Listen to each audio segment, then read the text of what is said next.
보서 마지막 내용 다루도록 하겠습니다. 그리고 이제 8월 달부터는 시편을 가지고 같이 말씀을 나누려고 합니다. 시편은 150편이 있는데 150편을 다 설교하지는 않을 겁니다. 시편의 그 중요한 부분들 좀 이렇게 지나가면서 시편을 가지고 또 앞으로 말씀을 나누려고 합니다. 오늘은 이제 빌립보서 마지막인데요. 우리가 이제 그 10절부터 빌립보 교회가 사도 바울에게 성경금을 보낸 것에 대해서 계속 이제 말씀 이어가는 겁니다. 이제 우리가 13절까지는 자족하는 비결에 대해서 이야기를 했고요. 오늘 이제 그 헌금을 보낸 것에 대해서 말씀을 이어가면서 그러나 이렇게 말합니다. 너희가 내 괴로움에 함께 참여했으니 잘했다 이렇게 이야기합니다. 그러니까 바울이 지금 괴로움 중에 있다. 여러 가지 복음을 전하면서 경제적인 문제나 핍박이나 여러 가지 괴로움 중에 있죠. 고통 가운데 있는데 그 고통 가운데 나는 감사할 수 있고 기뻐할 수 있고 만족할 수 있다. 근데 너희가 헌금 보내준 건 그래도 잘한 거다. 지금 그렇게 이야기하는 거예요. 나는 이미 자족한 비결 배웠기 때문에 있어도 없어 살지만 내가 이 고통 가운데 너희가 보내준 그 헌금은 참 잘한 일이다. 그래서 이제 오늘 그 14절에 내 괴로움에 함께 참여했으니 잘했다 이렇게 이야기를 해요. 그래서 이제 오늘 이 말씀 20절까지 세 가지 주제, 하나님 나라를 위하여 참여한 것은 잘한 것이다. 14절로 16절.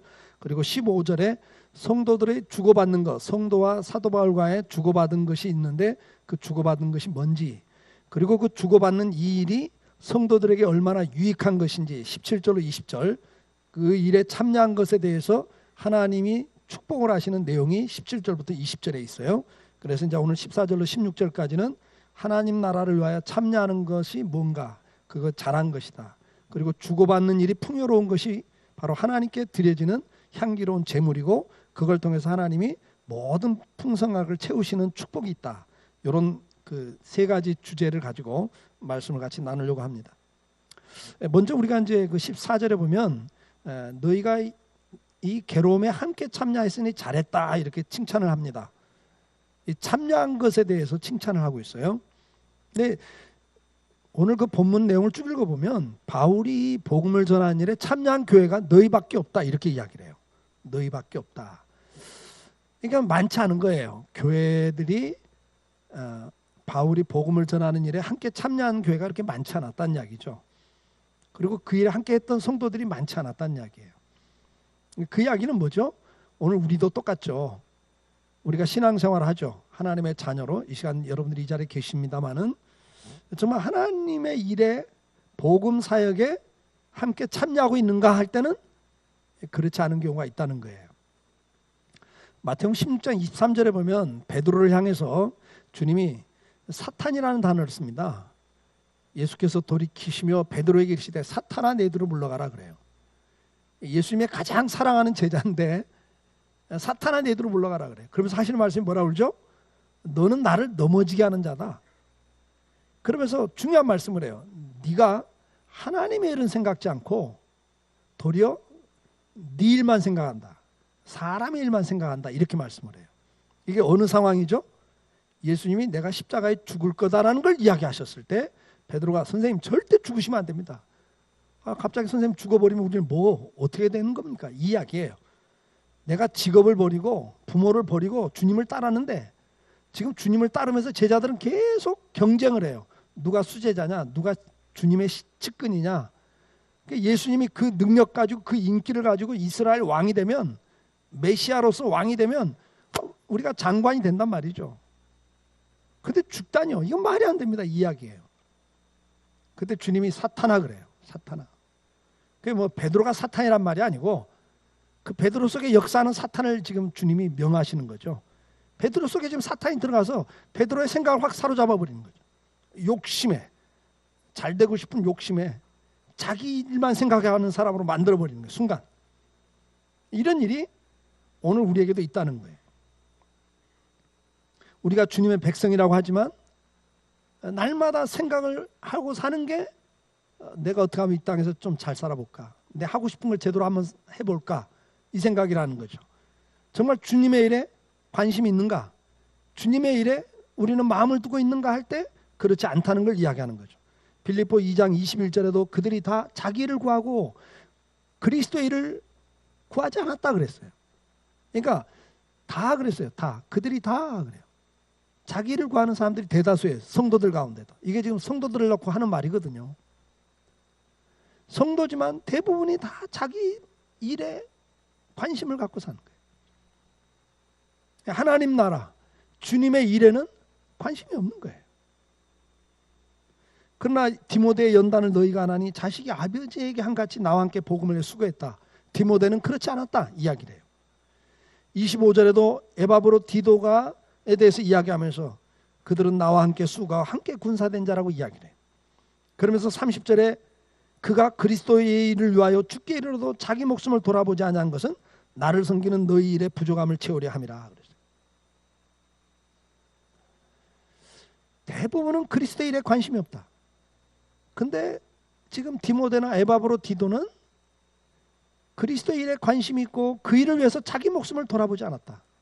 근데 그것이 바로 뭐였냐면 사도 바울을 돕는 일이었어요. 로마서 16장 4절에도 사도 바울이 로마에 있는 교회들에게 편지하면서 뭐라고 말합니까? 그들은 내 목숨을 위하여 자기들의 목까지 내어놓았나니 나뿐 아니라 이방인의 모든 교회도 그들에게 감사하니라. 특히 베베 집사를 놓고 이야기하면서 이야기를 해요. 베베 집사가 여자 집사인데 사도 바울의 편지 로마서를 로마 교회에 전달하는 일을 해요. 근데 여러분 그 시대에 로마까지 가는 길 자체가 이미 바울이 말하잖아요. 강도 위험을 수없이 당했다 자기도. 그때는 요즘같이 치안 있는 시대가 아니잖아요. 뭐 요즘도 외국 여행이 얼마나 힘들어요. 예? 근데 그 시절은 더했죠. 그러니까 목숨을 내놓고 그 복음을 전하는 거예요. 편지를 전달하는 거예요. 오늘 우리가 말씀을 통해서 한 가지 질문을 던지시길 바라요. 나는 지금 어떤 일에 참여하고 있는가? 복음 사역을 위해서 우리가 참여할 수 있는 일이 뭘까? 이번 한 주는 학생의 수련회와 여름 성경학교가 있습니다. 그것이 복음 사역이죠. 거기에 나는 과연 관심이 있는가? 영상을 보여줘도 관심이 있는가? 뭐 지금 뭐 생각 속에는 지금 내 문제 해결하는 게 급급하죠. 그렇죠? 예. 관심이 있는가? 거기에 참여하고 있는가? 우리는 형제교회를 세우는 일을 사명으로 갖고 갑니다. 복음 전파를 위해서, 선교를 위해서 선교사들을 파송하고 그 선교사들을 후원해야 돼요. 저희 교회도 헌금의 33%를 선교해보자 그랬던 교회잖아요. 그러다가 제가 바꿨죠. 뭘로? 미자립 교회를 세워야 되겠다. 왜? 한국교회가 지금 점점 쇠퇴기로 가면서 선교사들 후원을 점점 줄여가니까 제가 볼 때 미자립 교회가 자립 교회로 가지 않으면 이 새깡들이 죽어버리면 말라버리면 강이 죽잖아요. 한국교회가 죽는 거예요. 새깡이 죽으면. 새깡이 뭐예요? 개척교회들이에요. 그 교회가 살아야 한국교회가 살고 한국교회가 살아야 땅끝까지 복음 전하죠. 선교사들을 파송하고 그 교회마다 사람들을 키워서 선교사를 보내야 되고 보내놓고 난 다음에 헌금을 보내야 하고 기도를 지원해야 되고 제가 볼 때 앞으로 한국교회가 선교를 제대로 하려면 이 미자립 교회부터 살려야 되겠구나. 이 모짜리판이 죽어버리면 농사를 질 수가 없으니까 그래서 저희가 이제 미자립 교회 형제교회를 세우는 일이 이게 땅까지 복음 전하는 선교하는 일에 중요한 일이다. 그래서 이쪽으로 집중을 하는 거예요. 그러면 개척성장학교, 포커싱이나 맥셀스나 이런 세미나 그 다음에 네트워크를 모이고 그래서 리더십을 키워드리고 그래서 또 전도 지원을 하고 개척팀을 보내드리고 근데 너무 지쳐있는 목회자들은 회복 프로그램이 필요하다. 근데 이런 것들을 지금 저희가 하고 있는 거예요. 여러분들이 이런 일에 관심이 있냐 그 말이에요. 그리고 참여하고 있냐 그 말이에요. 회복센터가 8월 말에 공사는 마무리될 것 같습니다. 많은 성도들이 헌금도 하셨고 기도하고 계십니다. 잘 알죠? 그러나 관심이 없는 분도 계시는 거예요. 근데 과연 관심이 있냐 그 말이에요. 참여하고 있냐 그 말이죠. 기도로 참여하고 또 물질로도 참여해야 되고, 재능이 있으면 그 재능은 제가 한번 기부하겠습니다. 그 건축하는데도 이 부분은 제가 재능이 있으니까 제가 한번 맡아서 해보겠습니다. 재능 기부를 하셔야죠. 해야 되는 거예요. 그런 거에 다 참여하는 거예요. 주일에.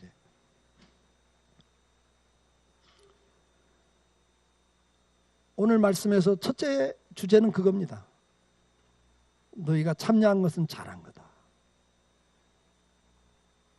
어려울 때 같이 참여하는 것이 바로 주님이 기뻐하는 일입니다. 이제 뒤에 나옵니다만 이것이 하나님이 정말 받으시기에 향기로운 제물이 되는 거예요. 하나님을 기쁘시게 드린 일이 되는 거죠. 15절에는 뭐라고 말합니까? 빌립보 사람들아 너희도 알거니와 복음의 시초에 내가 마게도냐를 떠날 때 주고받는 내 일에 참여한 교회가 너희 외에 아무도 없었느니라.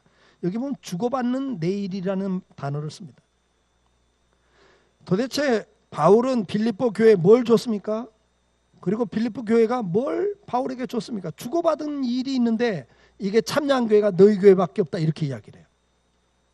그러니까 주고받는 일이 있다는 거예요. 그러면 바울은 목회자인데 목회자와 빌립보 교인들 간에 주고받은 게 뭐냐 이거죠. 바울이 고린도 교회에 편지를 보내면서 이렇게 이야기를 합니다. 고린도전서 9장 11절. 우리가 너희에게 신령한 것을 뿌렸은즉 너희의 육적인 것을 거두기로 과하다겠냐 그래요. 우리가 너희에게 신령한 걸 뿌려줬다. 신령한 걸 줬다. 그렇기 때문에 너희들에게 육적인 것을 내가 거두는 것이 과하다겠냐? 당연한 거 아니냐 이 말이에요. 그러면 여기 지금 중요한 이야기를 해요. 주고받는 게 있어요. 목회자와 성도 간에 주고받는 게 있어요. 목회자는 성도들에게 뭘 줘요? 신령한 걸 주는 거예요. 신령한 걸 주고 성도들은 목회자가 그 일을 할 수 있도록 신령한 일을 집중할 수 있도록 필요한 것을 주는 거죠. 그게 주고받는 일이라고 설명을 해요. 그걸 육적인 거다 이렇게 표현을 해요. 제가 가끔 개척교회 목사님들을 만나보면 저도 이제 개척할 때 그런 일이 있었어요. 그냥 교인이 한 150명 될 때쯤 될 때까지는 교인들 가정 일을 제가 다 알잖아요. 어떤 집사님이 사업을 하는데 너무 어려운 거예요. 위기야. 부도가 나게 생겼어요. 그래서 가만히 제가 기도하다가 이거 좀 도와야 되겠다 그런 마음이 들더라고요. 그래서 어렵게 돈을 모았어요. 제가. 그래갖고 몇백만 원을 도와드렸어요. 그때 이 효성동에 땅 한 평이 50만 원 할 때니까 몇백만 원이면 적은 돈은 아니죠. 아마 어렵게 만들어서 그걸 몰래 도와드렸어요. 근데 한두 달 있다가 부도가 나더라고요.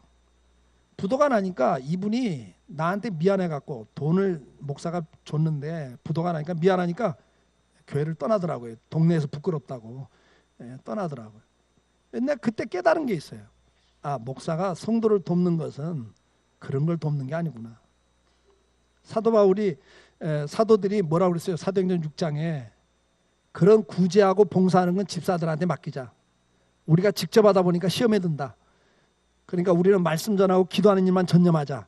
이렇게 해서 집사라는 직분을 세우거든요. 개척교회 목사님들 사모님들 만나보면 교인들이 시험 들었는데 뭐 때문에 시험 들었냐 막 힘들대. 교인이 막 시험 들하고 힘들게 한대. 뭐 때문에 그러냐니까 이사 하는데 이삿짐 안 날라줬다고. 집에서 무슨 100일 잔치 하는데 사모님 와서 음식 준비하는데 안 도와줬다고. 전번에 누구네 집 가서 해주더니 나는 안 해줬다고. 그러니까 목사나 사모가 이삿짐 날라주고 음식 해주고 그런 거 돕는 일이 섬기는 일이 아니에요. 목사가 섬기는 건 성도들을 섬기는 직분인데 그런 걸 섬기는 게 아니라고요. 운전해주고 뭐 해주고 이런 거 섬기는 게 아니에요. 목사는 말씀과 기도로 섬기는 거예요. 신령한 걸 주는 자예요. 거기에 전념을 해야 될 사람입니다. 성경은 우리에게 이렇게 이야기합니다. 고린도전서 9장 11절에 앞에서 말씀드린 거죠.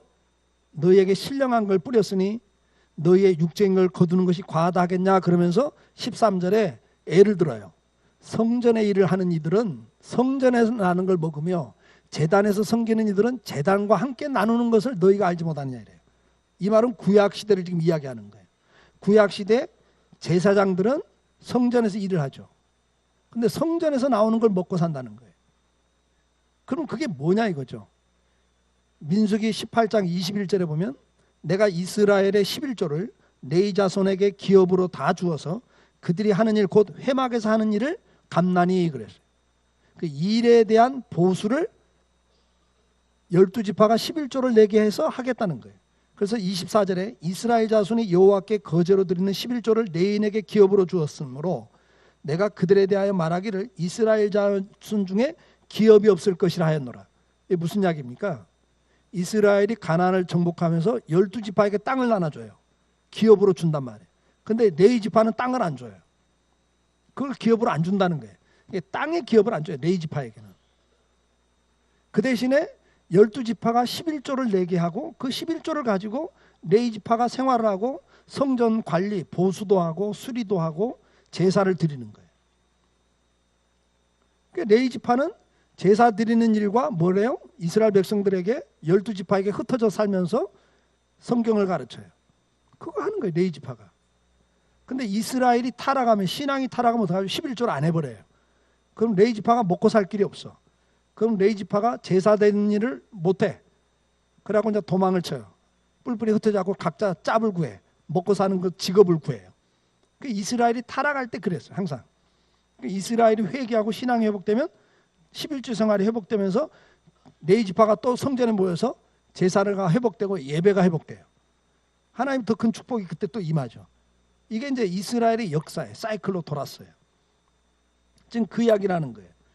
민수기 18장 31절에도 너희와 너희 권속이 어디든 이것을 먹을 수 있으면 이는 회막에서 일한 너희의 보수다. 이스라엘 백성들이 바친 11조와 번제물로 바치는 그런 제물들이 너희가 먹을 보수다. 이렇게 이야기를 해요.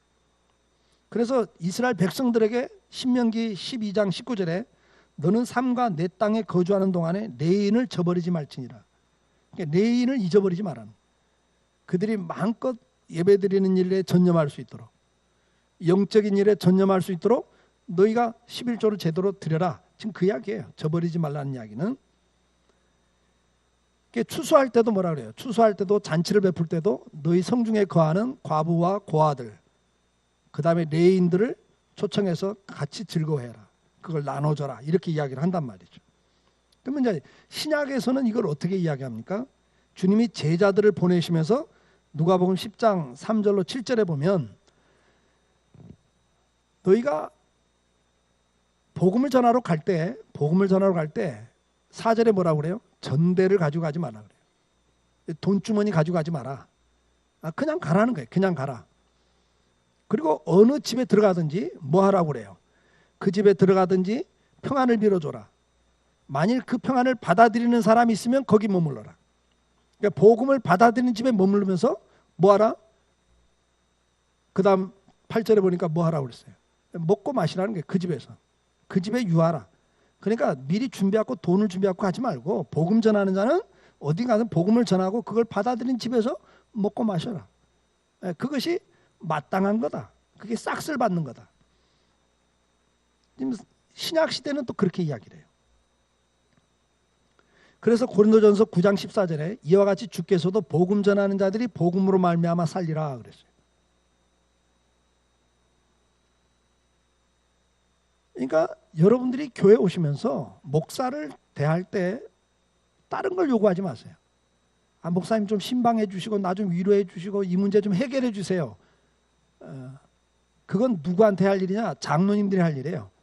장로님들이 각 가정에 돌아가면서 신방해주고 기도해주고 위로해주고 격려해주고 그건 우리 장로교 헌법 장로의 직무 가운데 나와 있는 이야기.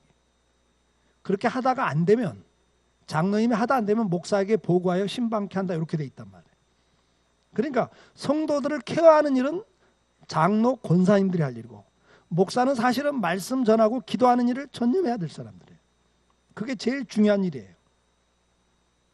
그리고 여러분들은 그 목사가 말씀 전하고 기도하는 일을 전념할 수 있도록 그리고 복음 전하는 사역을 전념할 수 있도록 생활과 사역을 할 수 있도록 후원을 해야 돼요. 그걸 마음껏 할 수 있도록 주시는 게 여러분이 주고받는 일이에요.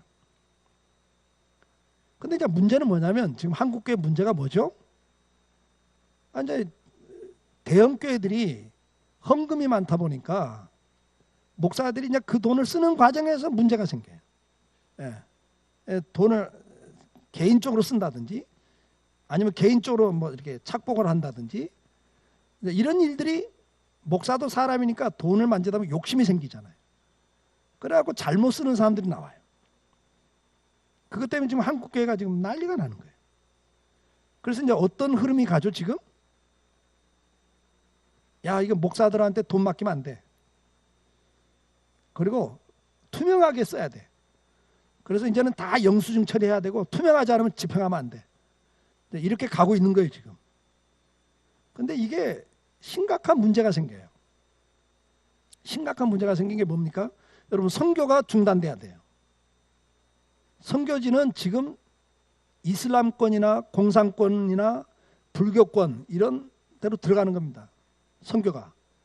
근데 거기에 투명하게 이건 선교하는 거다.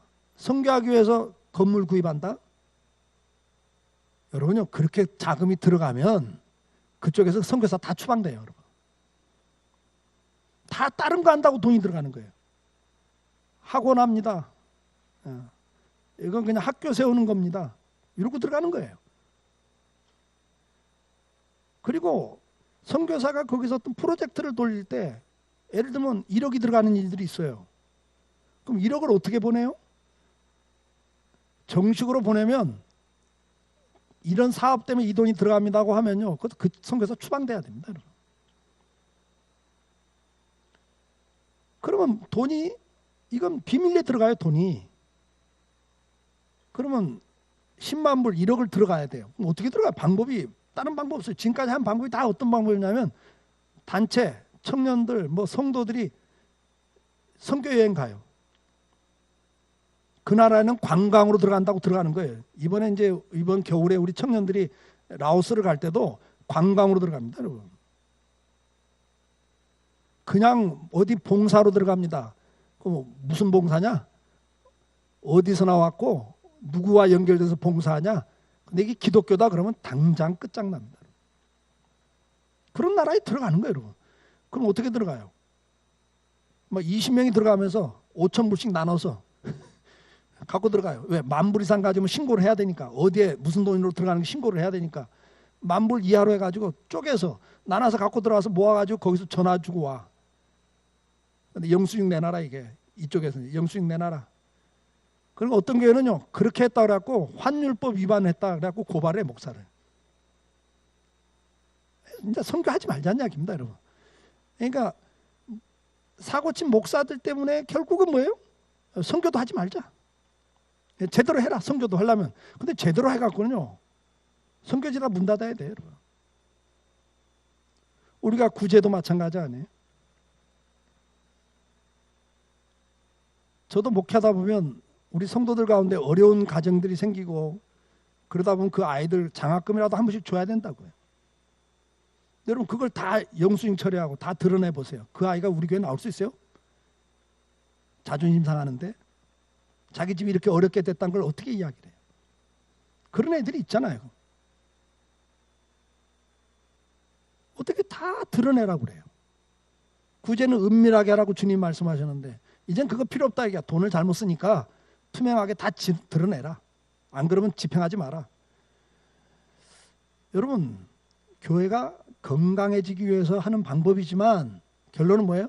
구제, 선교 다 이제 차단이 되기 시작하는 겁니다. 그러면 교회가 아니에요. 사회 구호단체지. 우리는 이걸 이제 기억해야 돼요. 그래서 바울이 이런 이야기를 했어요. 이 고린도전서 9장에서 복음 전하는 자들은 복음으로 산다 그러면서도 12절에 9장 12절에 바울이 이 중요한 부분을 이야기해요. 바울이 뭘 이야기합니까? 다른 이들도 너희에게 이런 권리를 가졌거든. 하물며 우리일까 보냐. 우리는 당연히 너희에게 신령한 걸 줬고 너희들에게 육적인 걸 내가 받을 권리가 있다.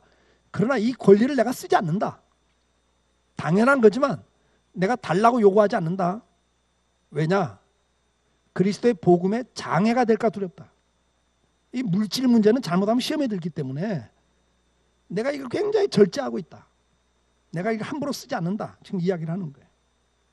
그러니까 사실은 이 목회자들이 신령한 일을 하면서 육적인 걸 받다 보니까 욕심이 생기는 거예요.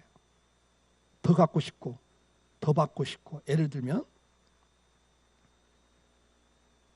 그러니까 사람은 이게 이제 약점이죠. 한계가 있어요.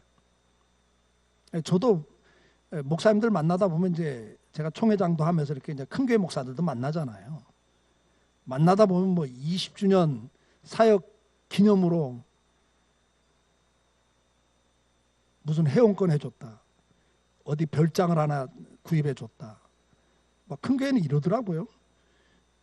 그런 이야기 들으면 은근히 우리 교회는 아무것도 없었는데, 뭐 30주년 때도 아무것도 없었는데 좀 섭섭해. 이게 사람이에요, 사람. 야, 개척해갖고 30주년 지나갈 때도 사실 아무것도 없었는데 받고 싶은 마음이 있을까 없을까? 누가 우리 장로님 가운데 한 분이 아유 목사님 수고했는데 별장 하나 해드릴까요? 그러면 얼마나 좋을까 안 좋을까? 좋죠. 왜 안 좋겠어요?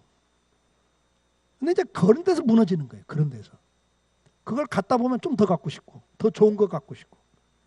사람이 연약함이거든요. 그래서 이제 무너지는 목사들이 나오는 거예요. 근데 그것 때문에 이제 하지 말자, 교회가 이래야 된다 그래 버리면 저는 이제 우리 속담에 구더기 무서워서 장 못 담그는 격이 돼버리는 거예요.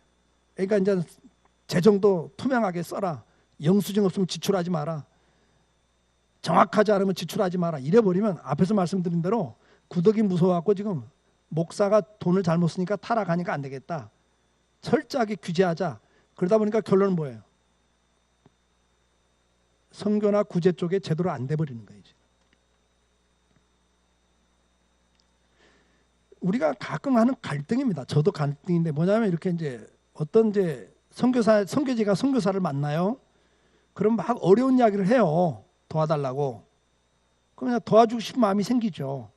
근데 한쪽에서 무슨 마음이 들죠? 전문적으로 그런 선교사들이 있거든요. 한국에서 무슨 목사만 왔다면 막 붙어가지고 막 이렇게 하면서 이렇게 선교비 받아내가지고 나중에 알고 보면 자기 자식들 막 외국에 유학 다 보내놓고 있고. 나는 진짜 강성교회 정도 교회 목회하면서도 유학 보내는 게 쉽지 않아가지고 포기할 정도인데 선교사들이 막 애들 다 유학 보내놓고 있는 거 보면 이야기 나중에 들으면 선교비를 보내고 싶겠다 안 보내고 싶겠다. 여러분들은 뭐 수준 높아갖고 계속 보낼지 몰라도 나는 아니에요. 그런 선교사는 보내고 싶은 마음이 딱 끊기죠. 가끔 하다 보면 후배 목사님들 가운데도 뭐 이렇게 막 어렵다고 해서 후원했는데 나중에 알고 보면은 막 여러 군데서 후원받았고 나보다 생활비가 더 많아. 아주 뭐 전문적으로 이렇게 막 후원받아. 그런 것도 잘하는 목사들이 있어요. 선교사들 가운데 그런 사람들이 있고. 그런데 대다수는 이름도 없이 고생하고 있거든. 선교사들이. 대다수의 목회자들이 고생하고 있거든요. 그런데 그런 사람이지 않을까? 이래서 돕고 싶은 마음을 차단하면 되겠냐 그 말이에요. 우리가 구제할 때도 그렇지 않아요? 어느 데는 지나가는데 좀 도와주세요 하는 사람 만나. 근데 뉴스에 보니까 그거 구걸해가지고 빌딩 갖고 있다는 뉴스에 나와. 그럼 어떤 사람이 도와주세요 할 때 도와주려다가도 이것도 혹시 그런 사람 아니야? 그래갖고 안 도와줄 때가 있다 없다? 저는 있어요. 이거 그냥 지나가. 근데 그러다 보면 진짜 도움이 필요한 사람한테 돕지 못할 일이 생겨버리잖아요. 그래서 저는 그냥 어지간하면 그런 마음이 들다가도 아유 하나님 나는 이 사람 몰라요. 근데 도움이 필요하다니까 도와줍니다.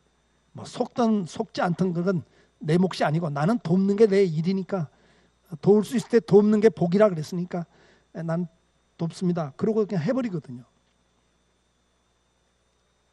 우리가 교회에도 마찬가지인 것 같아요. 한 교회가 지금 그렇게 가고 있지만 그렇다고 해서 우리가 자꾸 차단을 하기 시작하면 아닌 것 같아요. 주고받는 이 일에 여러분들 더 풍요로울 수 있기를 축복합니다. 자꾸 그걸로 자기 합리화시키지 마세요. 한 교회가 이러니까 나 안 해. 헌금 안 해. 저 돈 어떻게 쓸 줄 알고 헌금을 왜 해. 그건 아닌 거예요, 여러분. 그냥 잘못 쓰더라도 나는 하나님께 할 거 한다. 그리고 하는 게 지혜인 것 같아요. 자, 그래서 주님께서는 오늘 본문 결론이 뭡니까? 목회자는 목회자대로 끝까지 신령한 일에 전념하고 갈 수 있도록 조심해야 되고, 또 여러분들은 또 목회자가 마음껏 생활도 하고 사역도 할 수 있도록 도와야 되고, 이게 주고받는 일이 풍요로울 때 그게 건강한 거다. 성경 그렇게 가르쳐요. 저도 그러려고 애를 쓰고 있고, 여러분도 그걸 놓고 기도해 주셔야 돼요.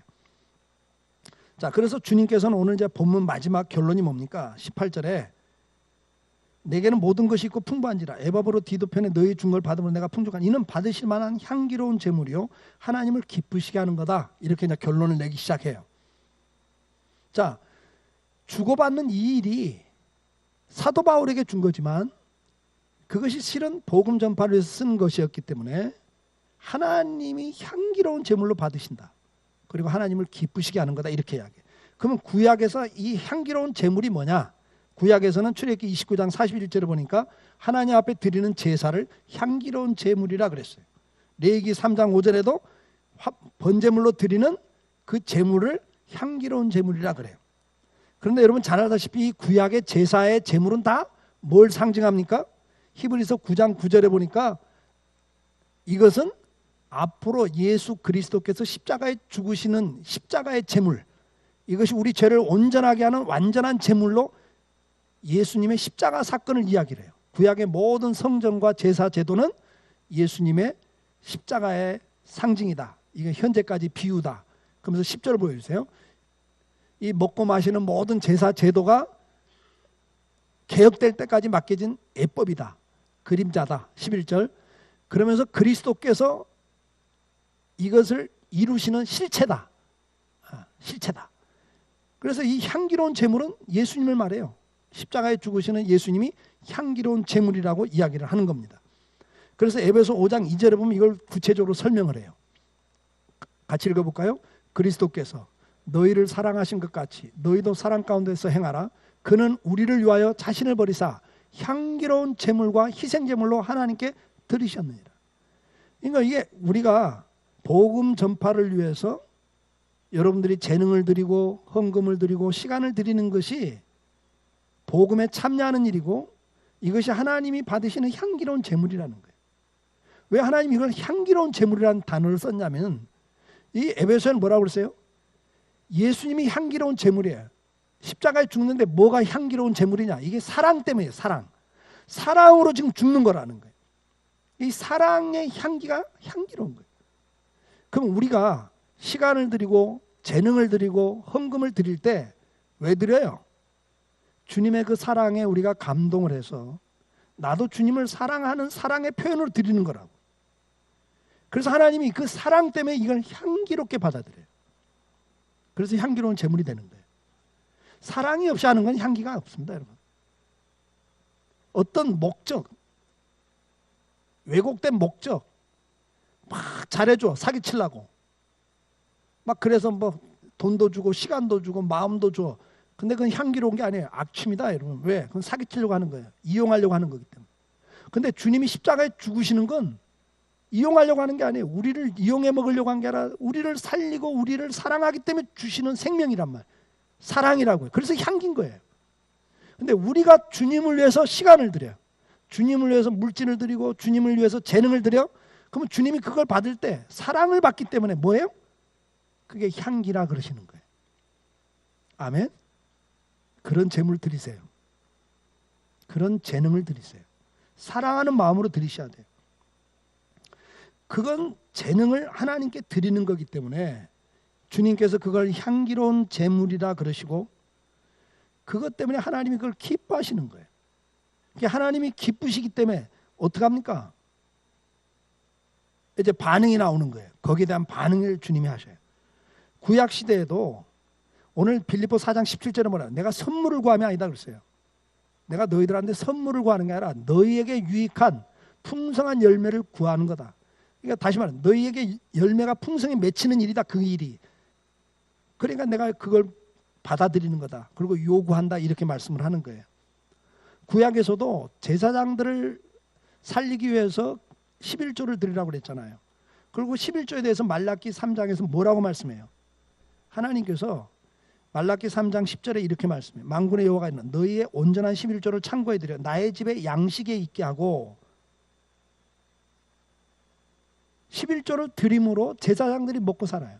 성전이 운영이 돼요. 그걸 양식 있게 하고 이렇게 표현했어요. 그러면 내가 어떻게 하는가 시험해봐라. 너희가 나를 사랑하는 마음으로 11조를 드리면 내가 어떻게 하는가 시험해봐라. 그러면서 뭐라고 말씀해요? 내가 하늘 문을 열어서 어떻게 한다고 그랬어요? 하늘 문을 열어서 너희에게 복이 쌓을 곳 없도록 채워준다면서 그 복의 내용이 뭐라고 그래요? 11절에 내가 너희를 위하여 메뚜기를 금하여 너희 토지 소산을 먹고 없애지 못하게 하며 너희 밭에 포도나무 열매가 기한 전에 떨어지지 않게 하리니 그래요. 그러니까 하나님이 네가 나를 사랑하는 마음으로 이렇게 하면 나도 너에게 복을 줄 텐데 어떤 복을 주냐니까 메뚜기 떼가 없다 그래요. 이건 뭐예요? 내가 실컷 농사 져놨고 수고해 놨는데 갑자기 메뚜기 떼가 나다고 다 먹어버리는 거예요. 나는 열심히 일하고 모아놨는데 어느 날 갑자기 사고가 터져서 다 날아가. 모아놓은 게. 나는 열심히 납품해놨는데 그 회사가 결제를 안 해줘. 그때 부도가 나버려. 그러니까 막 몇억 대를 납품해놨는데 한 군데서 딱 납품이 끊겨버리고 결제가 안 되니까 내가 10년 모아놓은 게 그쪽 한쪽 싹 들어가요. 부도가 나. 내가 부도가 나 또. 이런 일들이 생긴다는 거예요. 우리가 살다 보면. 그러니까 나는 노력하는데 메뚜기 떼가 갑자기 나서 싹 먹어버리는 것처럼 내가 수고하고 노력한 것이 없어져. 아니면 기한 전에 열매가 떨어진다 그랬어요. 병충해가 생기고 가뭄이 들고 태풍이 불어서 일주일만 있으면 상품 가치가 있는 나무 열매가 떨어져 버려요. 그러니까 우리 인생이 내 마음대로 안 되잖아요. 수고한다고 돼요? 노력 안 해서 안 되는 게 아니라 노력한데도 안 되는 게 너무 많은 거예요. 근데 하나님 주신 복이 뭐냐니까 그런 걸 지켜주겠다는 거예요. 보호해주겠다는 거예요. 어떤 사람들에게? 이렇게 하나님 앞에 기쁨으로 드리는 자들. 그러면서 오늘 본문에서도 뭐라고 말씀합니까? 빌립보 4장 19절에 하나님을 기쁘시게 한 거라면서 19절에 뭐라고 말해요? 나의 하나님이 그리스도 예수 안에서 영광 가운데 그 풍성한 대로 너희 모든 쓸 걸 채우시리라 그래요. 저는 이 구절을 굉장히 좋아하는 구절입니다. 성경에서 축복을 약속한 가운데 이렇게 광범위하게 축복을 약속한 게 없어요. 왜요? 너희 모든 쓸 걸 채워주시겠다니까. 이게 성경금을 드렸는데 여기에 대해서 하나님이 기쁘게 받으시고 축복을 선언하는 거예요. 너희 모든 쓸 걸 채우시리라. 제가 몇 번 간증했잖아요. 저는 이 구절을 그대로 믿기 때문에 11조로 드리고 10회를 따로 떼어서 성경금으로 우리 다솜이와 동혁이 이름으로 계속 바치고 있어요. 내 이름으로 안 하고 뭐 나나 우리 집사람이 앞으로 평생 모든 쓸 걸 채워줘봤자 뭐 20, 30년밖에 더 채워줘요. 근데 우리 애들은 앞으로 뭐 평균 수명 살아도 최소한 50년, 60년 살아야 될 애들이니까 우리 애들 이름으로 지금 심습니다. 왜? 내가 우리 애들에게 줄 게 없어요. 뭐 목사인데 뭐 유산을 줄 게 뭐 있어요. 저는 우리 부모가 신정동에 목동 아파트 목동에 있는 그 신정동에 아파트 하나 갖고 계실 때 제가 그랬다고 그랬잖아요. 우리 사남한테 그 유산 줘봤자 한 집당 뭐 2억씩이나 돌아가겠어요? 뭐 2, 3억 돌아오겠죠? 내가 그랬어요. 아버지 그거 우리에게 주지 마세요. 그냥 바치세요. 하나님께 바치세요. 하나님이 우리에게 주는 게 더 큽니다. 그리고 더 정확합니다. 그리고 제가 우리 다솜이 동혁이 뭐 오래전에 이야기했습니다.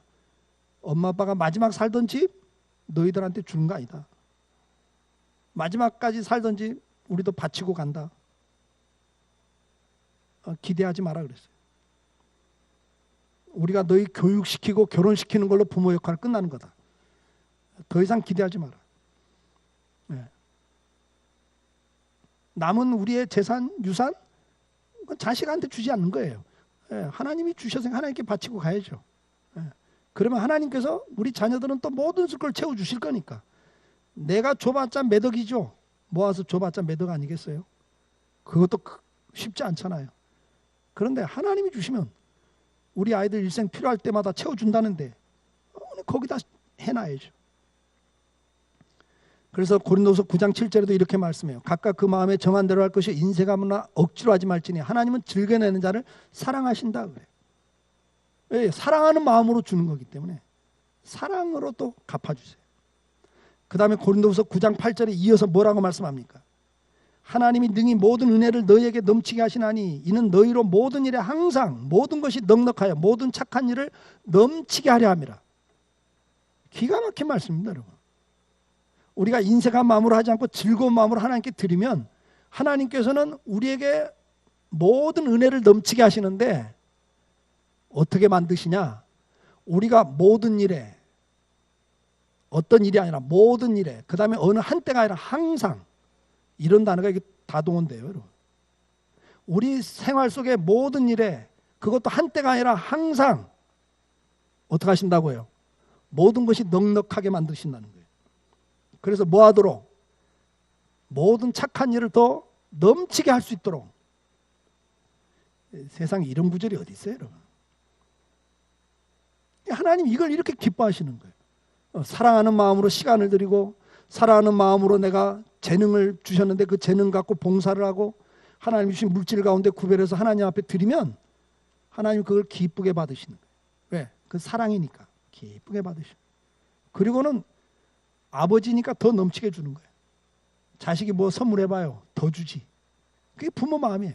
그게 아버지 마음이니까 뭐라고 그래? 내가 너희 일생에 항상 모든 일에 넉넉히 줘서 너 선한 일을 더 마음껏 할 수 있도록 넘치게 해주겠다. 그러면서 10절에 뭐라고 말씀해요? 계속 이어가는 말씀이 심는 자에게는 씨와 먹을 양식을 주시는 이가 너희 심을 것을 주사 풍성하게 하시고 너희 의의 열매를 더하게 하시리니. 하나를 심으면 하나만 거두는 게 아니라는 거예요. 그 다음에 더 많이 뿌릴 수 있는 씨앗을 거기서 동시에 주고 동시에 먹을 것까지 거기서 준다. 이게 하나님의 법칙입니다, 여러분.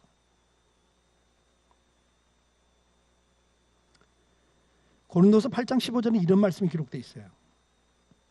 같이 읽어볼까요? 기록된 것 같이 많이 거둔 자도 남지 아니하였고 적게 거둔 자도 모자라지 아니하였느니라. 이게 만나 사건을 이야기하는 거예요. 이게 하나님의 법칙입니다. 여러분이 아무리 많이 모아놔도 넘치지 않아요, 여러분.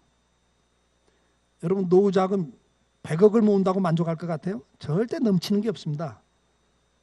그 안에 모자람이 있어요. 돈은 넉넉한데 부부관계가 안 좋든지 인생에 문제가 생겨요. 자녀들이 그 유산 때문에 치고받고 싸워.